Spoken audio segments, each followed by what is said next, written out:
Meninos, eu vou ficar sentada com vocês, porque ontem, em Humaitá, foram 4 horas de palestra e de autógrafo depois.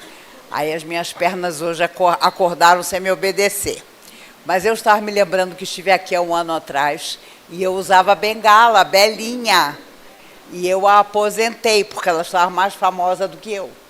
Eu chegava nos lugares, as pessoas perguntavam, e a Belinha? Aí, tá aqui a Belinha. Mas eu aguardei e disse a ela, até qualquer dia. Porque quando nós envelhecemos, com certeza, talvez, precisemos de uma Belinha. E chamava-se Belinha porque a tia mais velha de meu pai, que morreu com 99 anos, era Belinha. Chamava-se Belinha.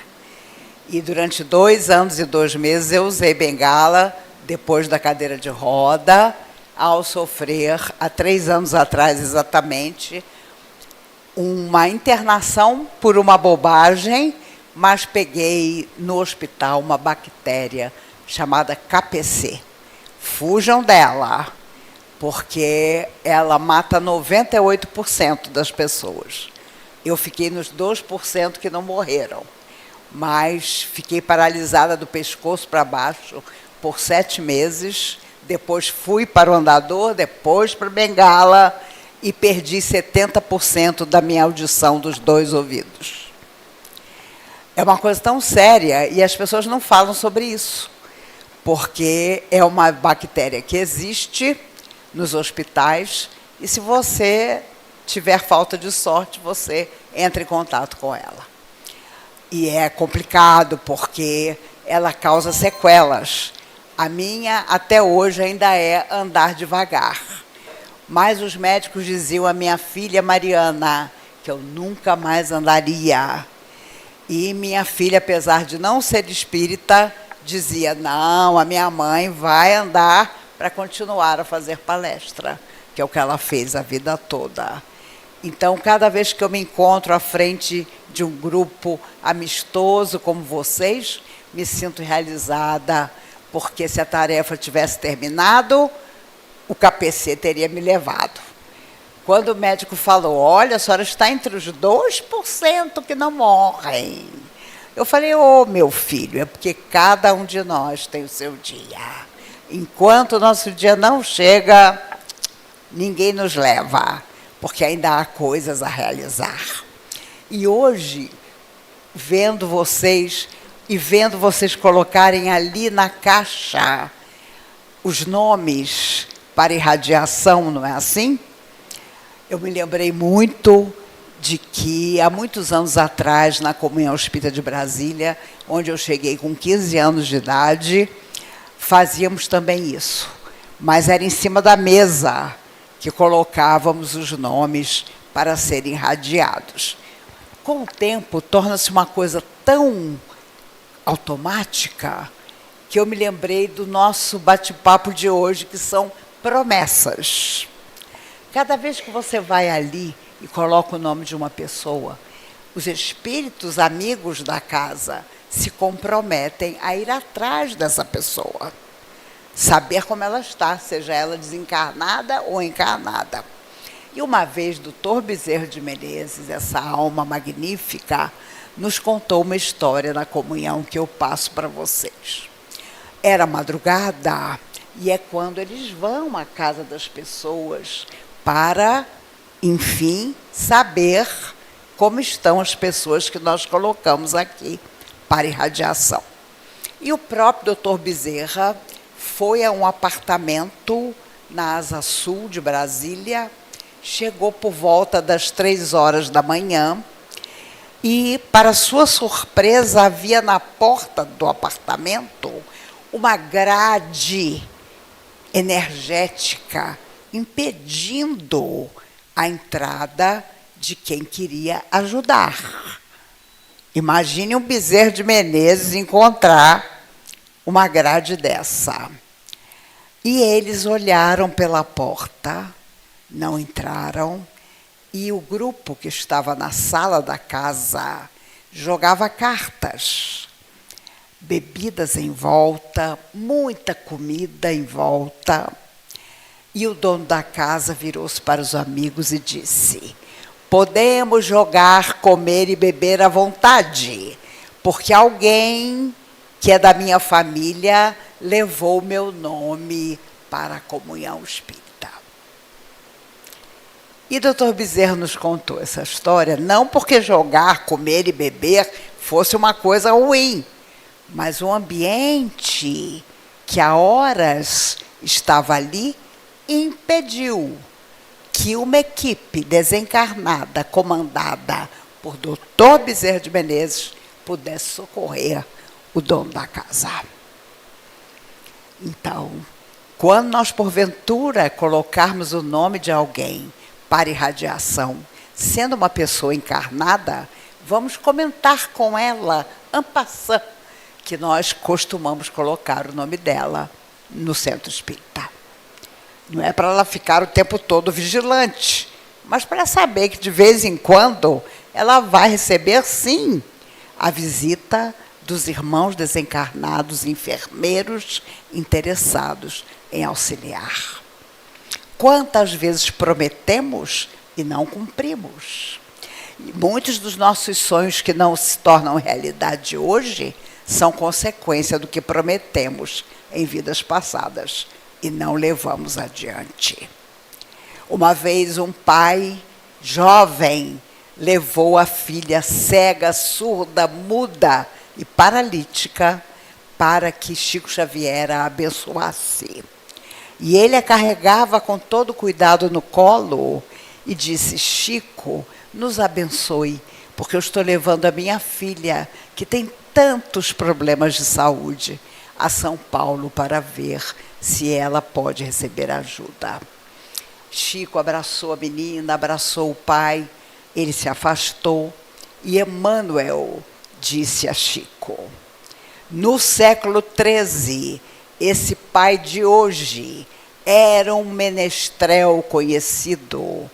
Ele andava pelos castelos tocando o seu alaúde e prometendo amor para as moças. E ele sabia muito bem que não ia cumprir nada das promessas. Mas uma delas esperou que ele voltasse, porque ele prometeu voltar. E o tempo passou, e ela, vendo que ele nunca voltaria, desesperada de amor, lançou-se de uma montanha, buscando no suicídio o esquecimento. Tanto tempo depois, o menestrel de ontem era o pai. E a menina, tão necessitada, a moça que havia cometido suicídio no século XIII, estavam reunidos novamente, dessa vez como pai e filha. Ele, o carinhoso pai, que a carregava no colo, buscando ajuda para ela. Ela completamente hebetada da realidade, vivendo a consequência de um gesto tão antigo. Por isso, nossas promessas não cumpridas são hoje a solidão, pausa de reajuste afetivo para nossa alma eterna.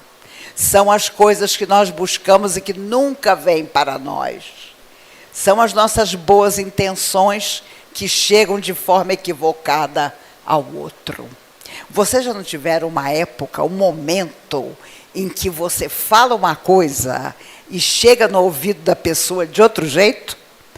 E ela entende de outra maneira? E há um curto-circuito entre você e aquela pessoa. Esses são momentos em que o passado vem de forma inconsciente para nós, mas sempre para que nós possamos superar. Dizem que Francisco de Assis, quando caminhava com seus poverelos, se deitava no gramado à beira das lagoas e via surgir a lua dourada. E os amigos diziam: é a lua, Francisco, que você está vendo? E ele dizia: não, É o rosto de irmã Clara que eu vejo refletido na água. Ele e Clara haviam se prometido amor eterno, mas por circunstâncias da vida, ele toma o hábito e tenta reerguer a igreja de sua época. E ela, para não estar ao lado de outra pessoa, também toma o hábito e se dedica para sempre à caridade. A promessa entre os dois nunca morreu, mas a maneira de amar tornou-se diferente. Nas bem-aventuranças, Jesus nos diz tanta coisa extraordinária. Bem-aventurados os aflitos, porque serão consolados. Bem-aventurados os que têm fome de justiça, porque serão fartos. E contam os amigos espirituais que muitos de nós, os espíritas de hoje, estávamos naquele dia ouvindo o Sermão da Montanha. Eu rezo para que eu não estivesse lá, porque tanto tempo depois, ainda aqui na Terra, ainda num corpo, é sinal de que o que ouvimos naquele dia extraordinário não adiantou nada para nós. Não fizemos nada do que Jesus preceituava, vindo à Terra para nos apontar o caminho do processo evolutivo positivo. Mas nós tínhamos outros interesses e estamos aqui até hoje. E é interessante notar como o carioca não perde esse jeito de prometer. Há anos atrás eu vim ao Rio com minha mãe, estávamos aguardando um táxi, e um táxi parou e o motorista disse: o que eu posso fazer por essas queridas? Eu falei: estamos no Rio de Janeiro, mãe. Porque só no Rio de Janeiro que um motorista de táxi chama duas senhoras de queridas. Eu estava na porta do hotel em Copacabana, passou um rapaz: senhora, R$25 por uma garrafinha de suco de uva. E eu falei: eu vou contar para esse rapaz que, apesar de eu estar no hotel, não sou uma neófila. Eu falei: ô, meu filho, eu sou carioca do Meia, da Rua Dias da Cruz. Na mesma hora ele falou: faço por 8.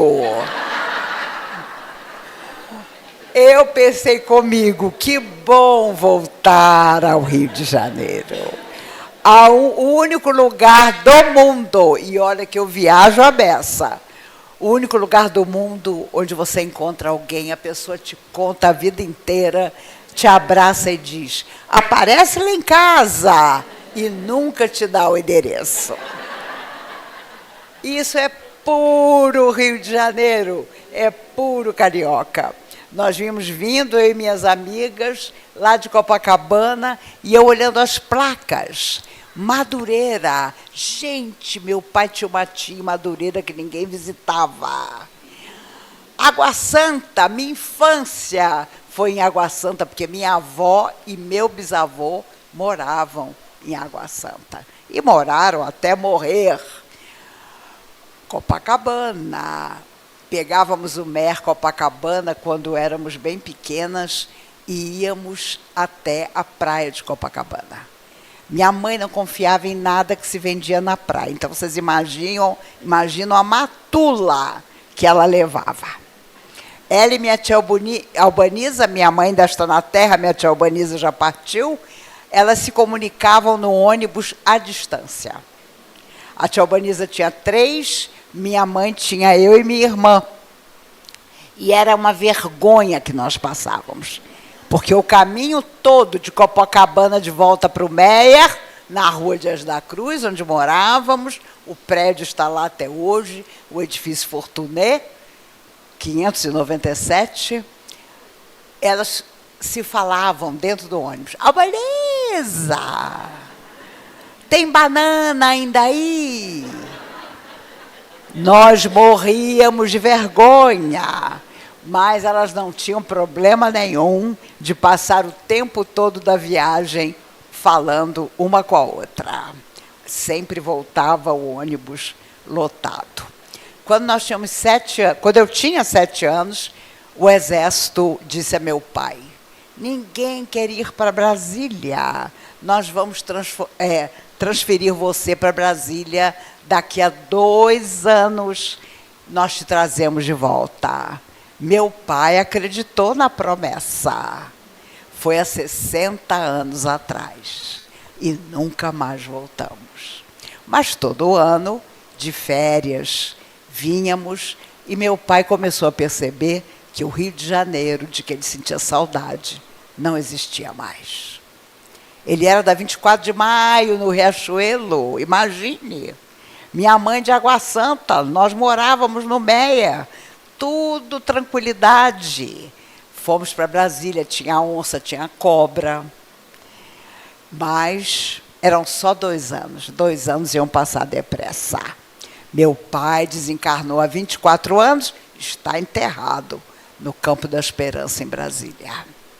Ele era general de exército e o exército disse a ele: nós prometemos que o senhor pode escolher o país do mundo onde o senhor quiser se tratar. Ele tinha câncer no cérebro. E ele disse: não vou para lugar nenhum. Eu quero ficar onde a minha esposa, minhas filhas e meus netos estão. E foi exatamente assim que aconteceu. Nem para o Rio ele queria voltar.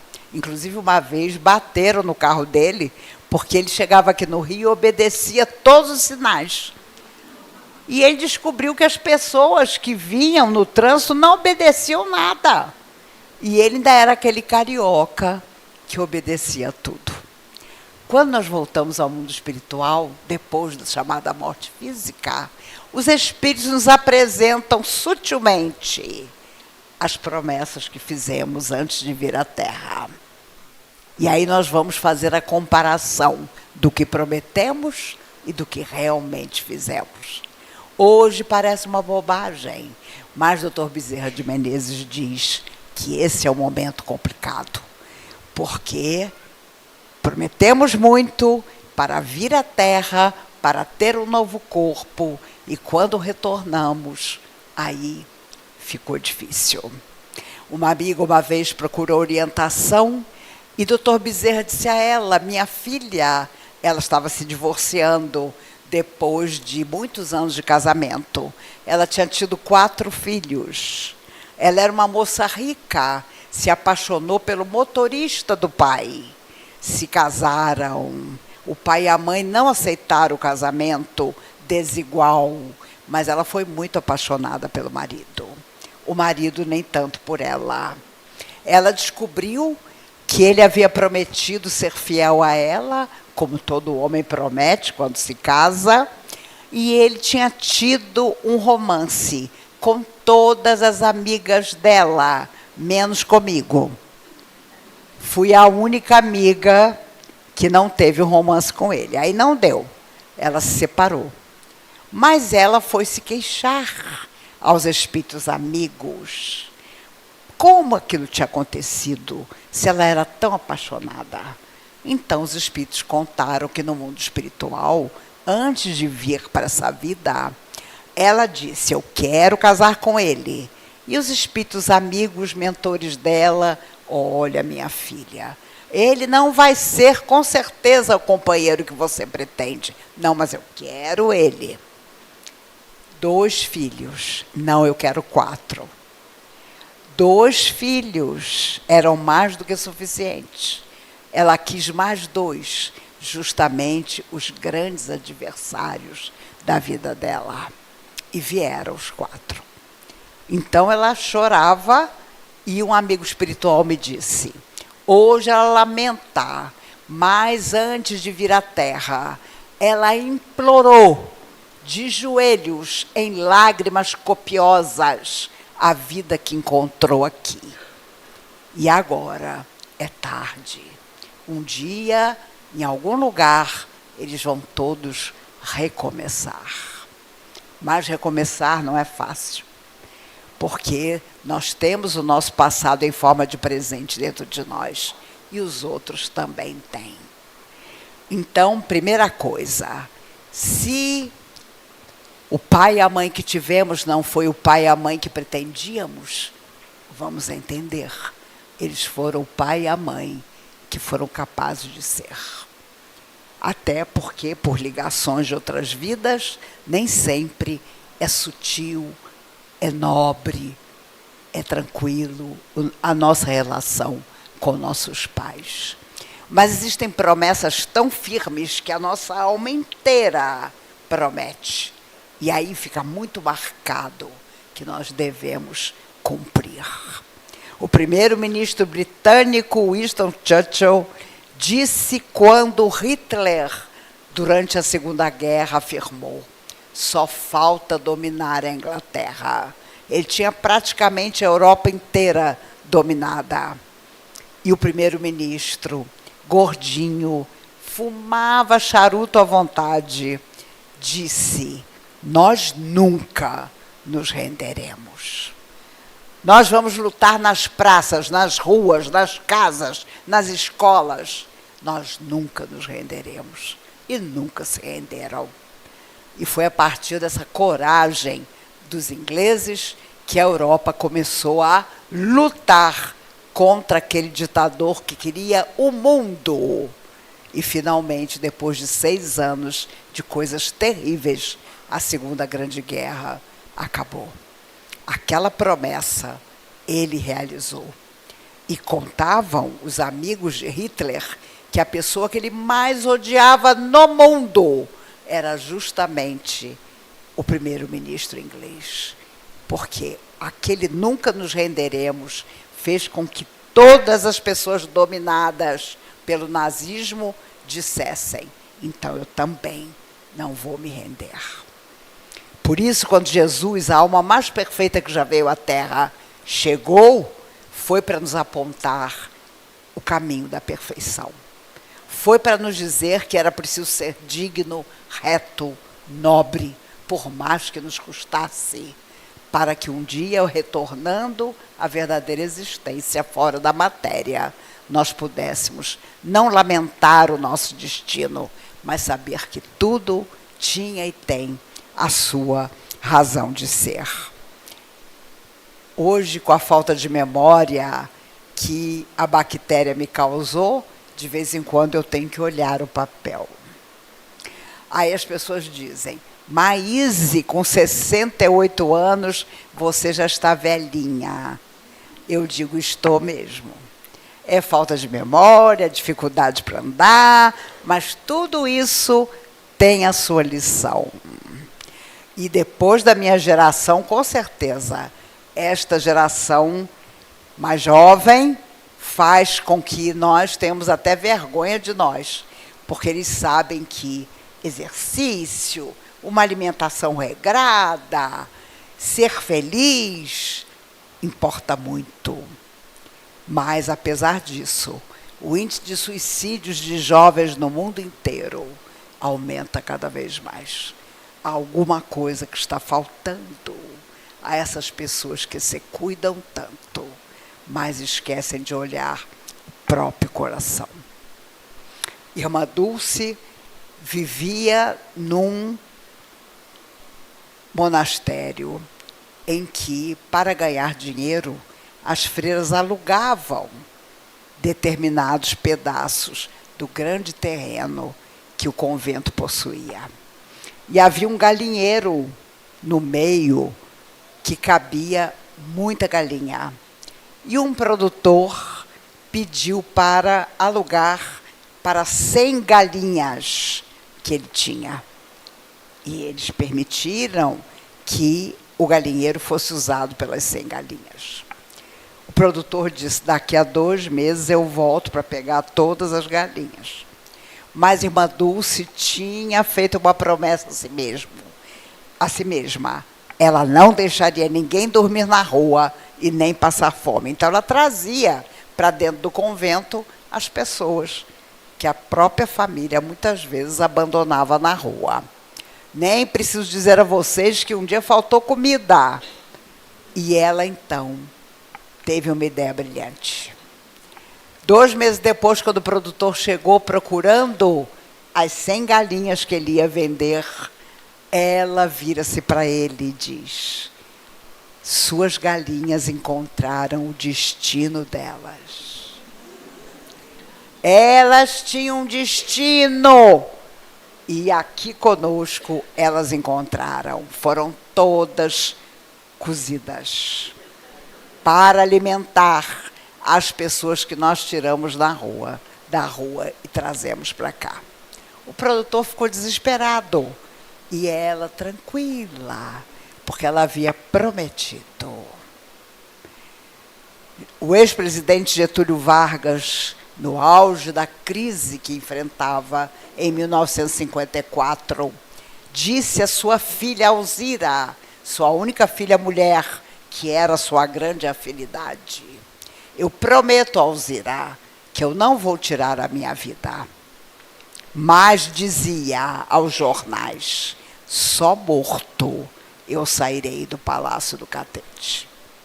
E a filha, naturalmente, vendo aquela declaração, dizia: meu pai, não se preocupe, isso é uma questão política, eu prometo não me matar. Naquela manhã de 24 de agosto, todos moravam no palácio. Quando de manhã cedo se escuta o tiro, ela corre para o quarto do pai, o encontra caído sobre a cama, a pistola ao lado, o tiro no coração. E ela se lança sobre ele e diz: pai, você prometeu, você prometeu. E ele não conseguia mais falar, apenas olhou para ela. E ela entendeu que ele não havia cumprido a promessa. Ele preferia fugir da vida a sair do poder. E o impressionante é que ele sofreu no mundo espiritual por 14 anos. E depois de socorrido, Eça de Queiroz, o grande escritor português, era o seu protetor espiritual. E ele, andando pelos jardins do hospital onde ficou internado, perguntava a Eça de Queiroz: mas de que eu morri? Eu não me lembro de ter ficado doente. E os espíritos contam que o tiro no coração foi tão impactante que ele eclipsou a ideia de que havia se matado. A nossa mente é uma coisa muito séria. Se nós prometemos, vamos cumprir. Porque nós ficamos hebetados na nossa memória, na nossa imaginação, e vamos dar trabalho aqui na nossa velhice, quando muitas vezes o Alzheimer e a demência são consequências de remorsos inconscientes que nós trazemos. Os espíritos dizem que no futuro, quando a medicina entender isso, ninguém mais vai passar por essa situação, porque nós vamos ter o controle da nossa mente. Nós vamos saber que tudo nasce da nossa cabeça e da nossa alma. E que quanto essa chama viver em nós, nós estaremos seguindo em frente, superando todas as dificuldades. Quando a mãe de Chico estava morrendo, disse a ele: meu filho, assim que eu puder, eu virei te ajudar. Porque ela sabia que o marido, um caixeiro viajante, não ficaria com os filhos, ia distribuí-los, como ele realmente fez. E vocês se lembram, o Chico Xavier cai na mão de uma madrinha altamente perturbada. E claro, as almas sofredoras sabiam que Chico tinha a missão que tinha e fizeram de tudo para que ele não chegasse ao fim da sua infância. Ele passava uma fome desesperadora, porque a madrinha fazia questão de fingir que não se lembrava de dar comida a ele. E um dia ele sentou-se no quintal da casa e chorou muito. Onde está você, minha mãe? Você me prometeu que ia tomar conta de mim. Nisso aparece um cachorro em forma de lobo, à porta do quintal. Ele trazia na boca um jatobá. Só muitos anos depois o Chico descobriu as propriedades alimentícias que tem um jatobá. Ele tem um cheiro ruim, mas quando você o come, ele te fortalece. O cachorro entrou no quintal, colocou o jatobá no colo do Chico. Mas o jatobá era muito duro. E o cachorro pega o jatobá, tritura o jatobá com os dentes e coloca os pedaços de jatobá no colo do Chico. E o Chico come o jatobá. Durante 4 meses, todos os dias à tarde, o cachorro aparecia com o jatobá na boca. E o Chico comia o jatobá. E sem que a madrinha pudesse entender, ele foi se fortalecendo, sem comer nada. Mas ali estava o jatobá, que era a sua proteção. E quando o Chico contava essa história, tinha sempre alguém que perguntava: Chico, você nunca perguntou mais tarde a Emmanuel se o cachorro era encarnado ou desencarnado? E ele afirmava: nunca perguntei, porque diariamente ali estava o cachorro, cumprindo a promessa da minha mãe, me dando o que comer. Nós, espíritas, temos uma teoria maravilhosa sobre nós mesmos. Nós sabemos mais do que os outros, nós não temos medo de morrer. Antigamente, na época da minha avó espírita, na década de 30, quando acabava o trabalho no centro, as senhoras iam até a delegacia para prestar depoimento. E o delegado perguntava: quem é esse Bezerra de Menezes aqui? Quem é esse Dias da Cruz? Porque naquela época havia muita orientação com receituário mediúnico. Eu passei a minha infância tomando as bolinhas da homeopatia.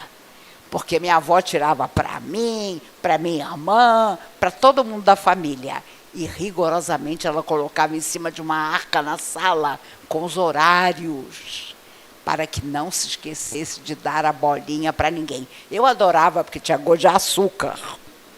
Então eu achava o máximo. Mas era tudo com orientação espiritual. Havia médiuns maravilhosos que tinham que dar depoimento na delegacia, porque se duvidava da seriedade das casas espíritas. Você dizer que era espírita era complicado. A minha avó tornou-se espírita quando a mãe dela morreu. O pastor, eram todos protestantes, o pastor disse: sua mãe foi para o céu, você eu não sei se vai. Sua mãe era bondade em pessoa, você, se não for, nunca mais vai ver a sua mãe. Naquela época, uma mulher não andava sozinha na rua. Voltando do enterro, abraçada de braço com meu avô, ela disse: eu não sei você, mas amanhã eu vou para o espiritismo. Meu avô quase desmaiou, porque a família toda crente. Amanhã eu vou para o espiritismo, porque eu já andei lendo umas coisas e o espiritismo diz que todo mundo se encontra. E eu sei que um dia eu vou encontrar a minha mãe. Ela morreu com 90 anos. No dia da sua morte, ela disse à minha tia: me traz um copo d'água. Quando a minha tia trouxe a água, ela disse: pode deixar, minha mãe já me deu água. Aí a minha tia disse: meu Deus, tem alguma coisa errada. Porque a mãe dela já tinha morrido quando ela tinha 20 anos. Vamos, mamãe, ao hospital, não se impressione, a senhora vai só tomar um soro. Promessa de filha, né? A gente, quando vê a mãe passar por alguma coisa, promete qualquer coisa para a mãe. E a minha tia prometeu: a senhora vai só tomar um soro. Ela se levantou, abriu o armário e disse: eu quero ser enterrada com esse vestido, que eu fico tão bonita. Eu quero chegar bem do lado de lá para encontrar seu pai. Aí minha tia, gente, ela já começou, coitada, a delirar. Quando ela chegou no hospital, ela sentou-se e o médico: a senhora não se preocupe, a senhora vai tomar um sorozinho e vai voltar para casa. Ela não queria se alimentar, então ela estava fraca. Ela sorriu e disse à minha tia: então, minha filha, até lá. Até lá onde, mamãe? Até lá, na outra vida. Quando ela entrou para tomar o soro, o coração parou. Ninguém trouxe ela de volta. E eu era a neta mais velha. E ela disse à minha tia: diga, Maíse, que ela é que vai contar para a família que eu desencarnei. Imagine, eu de Brasília contando para as pessoas aqui no Rio que ela tinha morrido. Mas a coisa mais extraordinária é que ela encontrou mesmo a mãe dela, na hora da sua partida. A mãe que a havia feito chegar à doutrina espírita. Exatamente como a doutrina espírita prometia. Ela desencarnou bem idosa, com 90 anos. Mais tarde, ela deu uma psicografia e ela disse: eu quero contar, porque nessa altura a família toda foi para o espiritismo atrás dela. Eu quero contar à família que mesmo tendo desencarnado tão idosa, quando eu cheguei aqui, houve um momento em que os mentores amigos me perguntaram: e como foi que você cuidou do seu corpo na Terra? O que foi que você fez do seu corpo na Terra? E não adiantou dizer que ela tinha morrido com 90 anos. Ela prestou contas. E ela foi uma grande propagandista da homeopatia, porque ela se cuidou na homeopatia a vida toda. Nós, espíritas, somos complicados, prometemos a caridade, o carinho, o amor, nem sempre cumprimos. Havia um mendigo em Uberaba chamado Jorge. Ele tinha uma ferida que ia da boca até a orelha e que permanentemente sangrava. Ele vivia na rua, ele gostava de viver na rua. E todo sábado ele ia até o Chico. Chico, meu amigo, eu vim te dar meu beijo. Os espíritas chegavam a se entortar. Meu Deus, olha lá o Jorge. Meu Deus, o Jorge vai beijar o Chico. Meu Deus, o Jorge está beijando o Chico. E ficava na bochecha do Chico o filete de sangue do Jorge. Apareciam 1000 lenços. Aquelas caravanas todas do Brasil inteiro davam lenço para o Chico limpar a bochecha do sangue do Jorge. E o Chico ignorando os lenços. Um dia, alguém chegou e disse: Chico, Jorge morreu. Jorge morreu? Jorge morreu. Morreu em frente ao mercado, na rua, dormindo. E aí as pessoas em volta. Ai, Chico, não é que eu queira falar. A gente é tão espírita, né? Mas eu tinha um nojo do Jorge. Eu tinha um nojo do beijo que o Jorge te dava. E você todo sábado recebia aquele beijo, meu Deus do céu. Vários médicos amigos do Chico tinham tentado curar a ferida. Nada curava. Mas naquele dia, com a morte do Jorge, as pessoas espíritas em volta, dizendo: ai, que bom que ele morreu, né? Chico diz: ah, vocês não sabem quem era o Jorge. Se eu contasse a vocês quem era o Jorge, vocês iam disputar o beijo dele. Vocês não têm ideia de quem era o Jorge. E a coisa que eu acho mais extraordinária é que o Chico morreu sem contar para ninguém quem era o Jorge. Essa foi uma lição para todos nós. A gente despreza ou promete o que sabe que não vai cumprir a alguém que não respeitamos. Mas o dia de amanhã vem perto. Pensemos sobre isso. Vamos prometer quando soubermos que vamos cumprir. Quando tivermos certeza que não frustraremos a emoção, a esperança, a boa vontade no coração daquela pessoa a quem estamos prometendo alguma coisa, mesmo que seja um pão, mesmo que seja o que não tem importância e não vai nos fazer falta nenhuma, ou que seja muito importante. Porque nós sabemos até o que virá amanhã será a consequência de tudo o que nós estivermos fazendo hoje. Não nos esqueçamos de que um dos mandamentos é honrar vosso pai e vossa mãe. Eu tenho visto tantas pessoas idosas sozinhas, tantas pessoas que não recebem um telefonema de um filho, ou quando estão bem, ou quando não estão. Pessoas amigas minhas, que passam por grandes lutas de saúde, cujos filhos não querem saber. Não é pouca gente, não, é muita. E nós temos que discutir isso, portas adentro do nosso coração e da casa espírita. Podem ter certeza que os cuidadores serão aqueles que terão a profissão mais valorizada daqui para frente.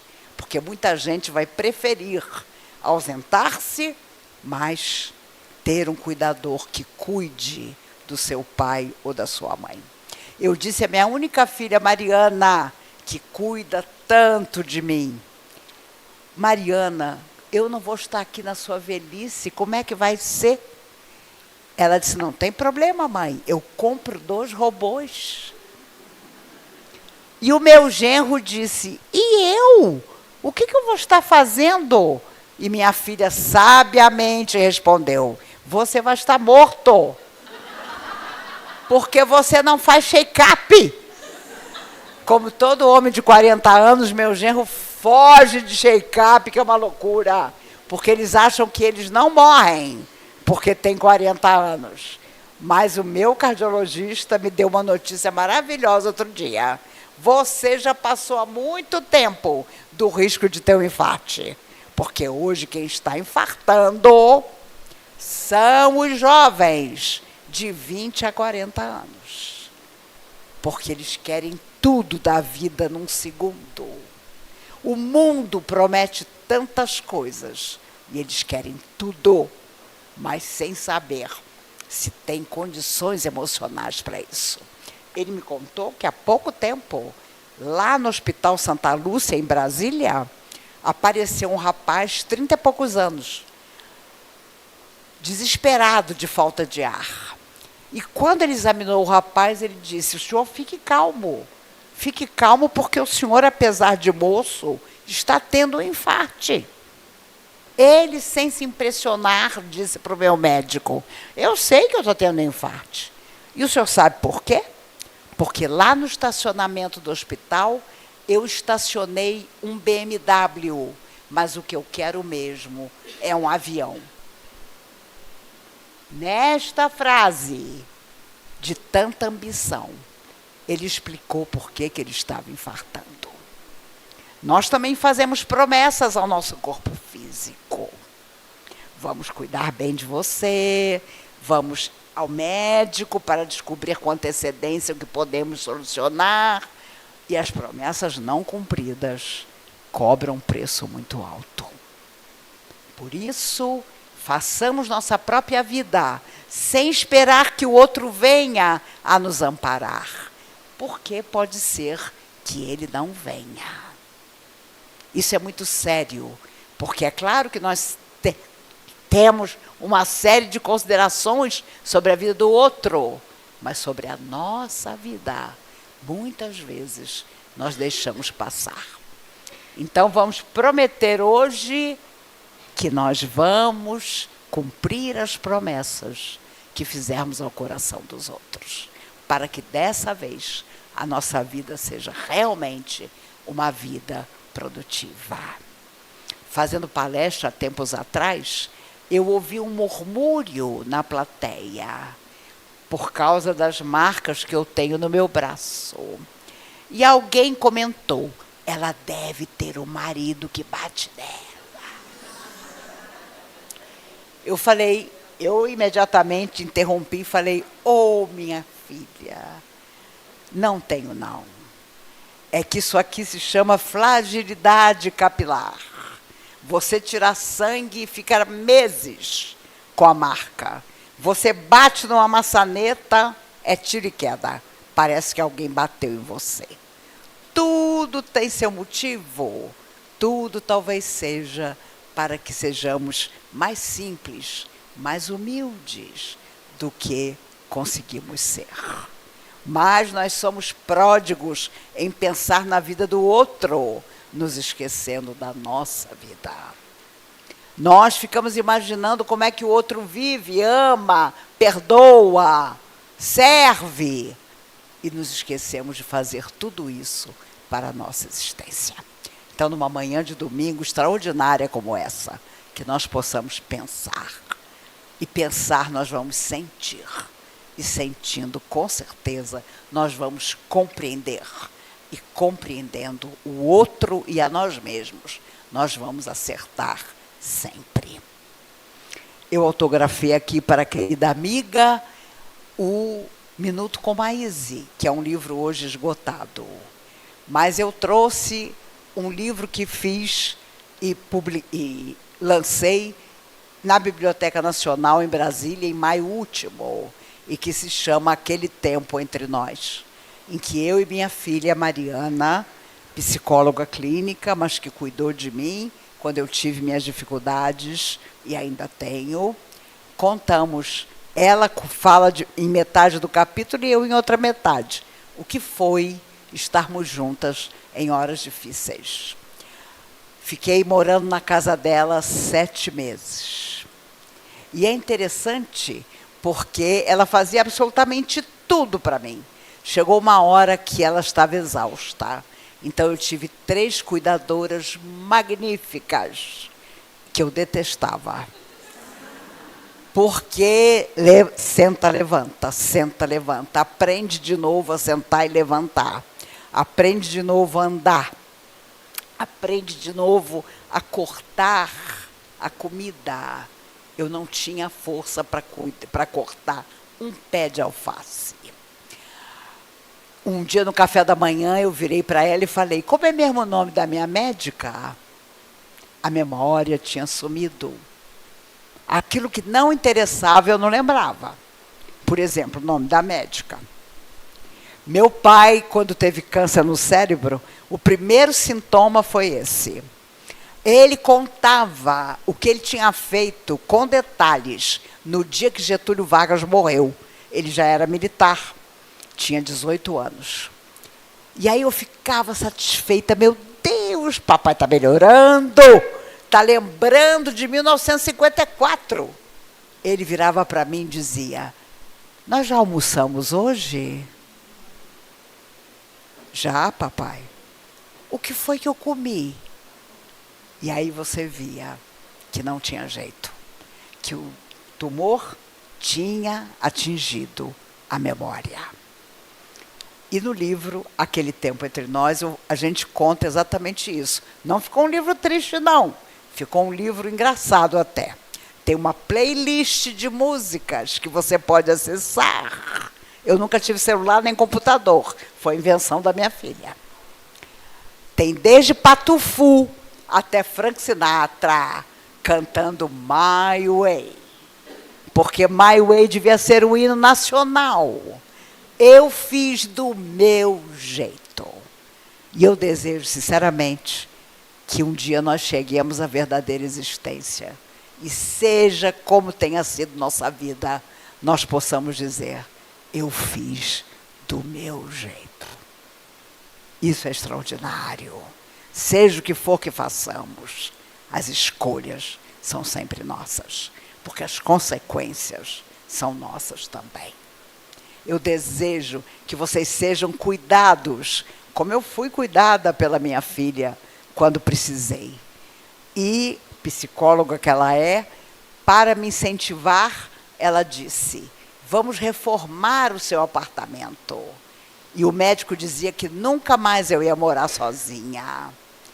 E reformamos, adivinha, eu na cadeira de roda e ela me mostrando pelo celular. Quer esse quadro? Quer esse sofá? Aí eu comecei a achar fantástico essa história de celular. Continuo não tendo.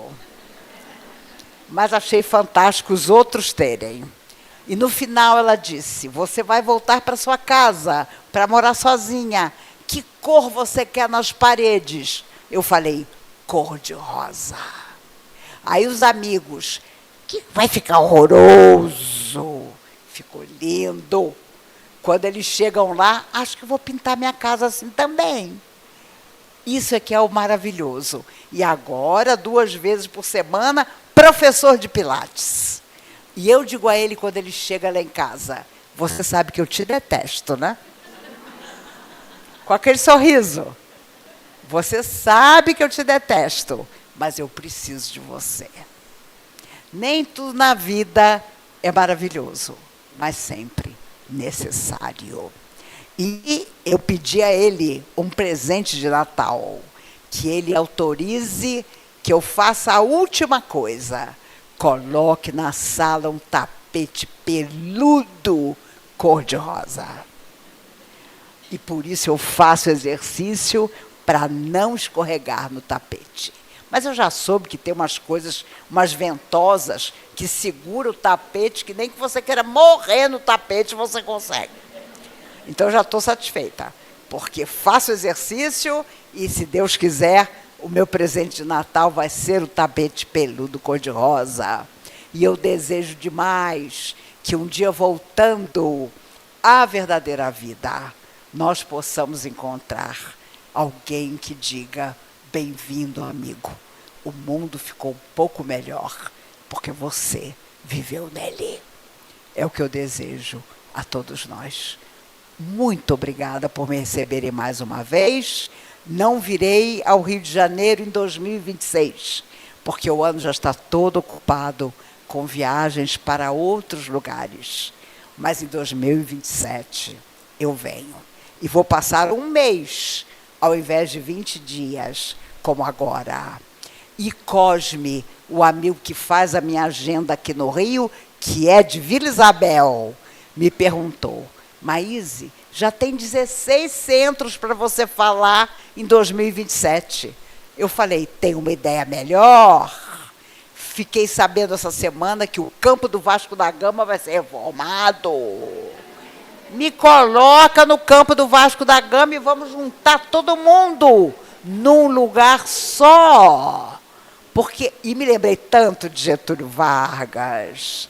Ele, 1º de maio, ia para o campo do Vasco. Trabalhadores. E ficava todo mundo extasiado. Aquele homem gordo, baixinho, era maravilhoso na hora que abria a boca para falar. E encerrando, meus amigos, me lembrei de novo de Churchill, o primeiro-ministro inglês, tomando chá com uma senhora horrorosa de chata. Ele era inteligentíssimo, começou a falar uma série de questões, e ela, muito mal-humorada, era muito rica, muito sem paciência, disse a ele, se o senhor fosse meu marido, eu colocaria veneno no seu chá. E ele, bem-humorado, disse, se a senhora fosse minha esposa, eu beberia o chá todo. Por isso, meus amigos, seja o que for que a vida nos dê para beber, que nós saibamos o que beber, para viver muito, porque a vida na Terra é muito importante. Se não fosse, com poucos anos, nós partiríamos. E que vocês, trabalhadores dessa casa maravilhosa, possam perguntar aos seus dirigentes, como eu posso ser útil? O que eu posso fazer para ajudar essa casa que me acolhe? E tenho certeza que um dia, na pátria maior, ao nos reencontrarmos, nós vamos dar graças a Deus, até pelos sonhos que não se realizaram. E vamos agradecer também pelas promessas que conseguimos cumprir. Que a maior delas, sabemos, é a que Jesus nos legou. Eu estarei convosco até o final. Não o final do mundo, porque o mundo não vai acabar, mas até o final das nossas dificuldades. Que Ele, o Mestre inesquecível, nos guarde e nos abençoe, hoje e sempre. Muito obrigada. Obrigada, meninos. Muito, muito, muito obrigada. Maíse Braga nos conduz à compreensão do sentido maior da existência e das leis que sustentam o progresso do espírito. A vida no plano físico é etapa de aprendizado, cuidadosamente preparada antes do renascimento, para que cada ser encontre as condições propícias de crescimento moral e reparação. A ordem divina, sábia e misericordiosa, estabelece a cada espírito o caminho que o conduzirá ao aprimoramento, unindo justiça e amor. A codificação esclarece que o planejamento reencarnatório é fase de preparação no mundo espiritual, em que são delineadas as provas, tarefas e vínculos que favorecem a evolução. Quando o espírito já possui discernimento, participa da escolha de suas experiências, consciente de que o bem ou o mal que venha a realizar retornarão, em tempo oportuno, como lições edificantes. Nos casos em que ainda falta maturidade moral, mentores benevolentes determinam as circunstâncias mais adequadas ao seu adiantamento, assegurando que o aprendizado ocorra dentro da misericórdia divina. Em todos os planos de vida, a finalidade permanece a mesma: educar e conduzir ao equilíbrio. O véu do esquecimento protege o espírito reencarnado. Livre das memórias que poderiam paralisá-lo pela culpa ou pela vaidade, ele recomeça com chances de escolher melhor. O planejamento oferece roteiro, mas preserva margem ampla para o exercício da liberdade. Há encontros marcados, provas delineadas, oportunidades de resgate, mas o caminho entre eles permanece aberto à vontade de cada um. Reencarnar é regressar ao campo das experiências humanas, para transformar tendências, reparar desvios e consolidar virtudes. A cada existência, antigos laços se recompõem, velhas pendências se resolvem, e o tempo opera como instrumento da lei divina, permitindo à alma corrigir. O livre-arbítrio é a energia que sustenta esse movimento. Todos os espíritos possuem essa faculdade, mas o uso que fazem dela revela o grau de consciência que alcançaram. Nos estágios iniciais da evolução, a liberdade manifesta-se como impulso, reação instintiva às circunstâncias imediatas. Com o tempo, à medida que o discernimento se amplia, as escolhas tornam-se mais conscientes, orientadas por princípios de justiça e fraternidade. A liberdade deixa de ser apenas direito e transforma-se em responsabilidade sagrada de agir em conformidade com a lei divina. Assim se forma o mérito, que é resultado natural da fidelidade ao bem escolhido livremente, experiência após experiência. A lei de causa e efeito ajusta as consequências dessas escolhas. Cada ato gera um retorno correspondente, conduzindo o espírito ao entendimento. As dores e alegrias são instrumentos de equilíbrio, chamando a consciência ao caminho do amor. As provas e expiações representam momentos de retificação e provação, de acordo com a necessidade do espírito. Algumas consequências manifestam-se na mesma existência. Outras atravessam o véu da morte e aguardam o momento oportuno. Mas a transformação moral profunda possui poder de atenuar os efeitos do passado. Quando o espírito compreende profundamente o erro, arrepende-se de forma genuína e dedica-se à reparação através do bem, as consequências podem ser suavizadas. A caridade, sobretudo, dissolve débitos, antecipa reconciliações e abre caminhos novos onde antes só havia dívidas. Independente disso, o espírito jamais caminha só. A providência coloca ao seu lado guias e companheiros espirituais que o amparam. A sintonia mental é o elo que facilita essa presença. Quanto mais elevado o pensamento, maior a conexão com o bem. A vigilância sobre pensamentos e sentimentos mantém aberto o canal de comunicação com os benfeitores. A reforma íntima é a melhor defesa contra toda influência negativa, porque ninguém é vítima senão de si mesmo. Por isso a oração, a vigilância e a prática do bem estabelecem a comunhão com as forças superiores, que sustentam o espírito na jornada e o auxiliam na superação das provas. O amparo espiritual é constante, mas sua eficácia depende da abertura interior. As equipes de socorro intervêm em momentos de urgência, respeitando sempre as leis divinas e o livre-arbítrio de forma absoluta. Maíse Braga destaca a existência como um capítulo de ascensão e o tempo como o grande aliado da lei. O que hoje parece dor, é na essência, recurso de cura. O espírito avança ao compreender que a vida é ensejo de escolher melhor, de amar um pouco mais e de refazer o que o orgulho desfez.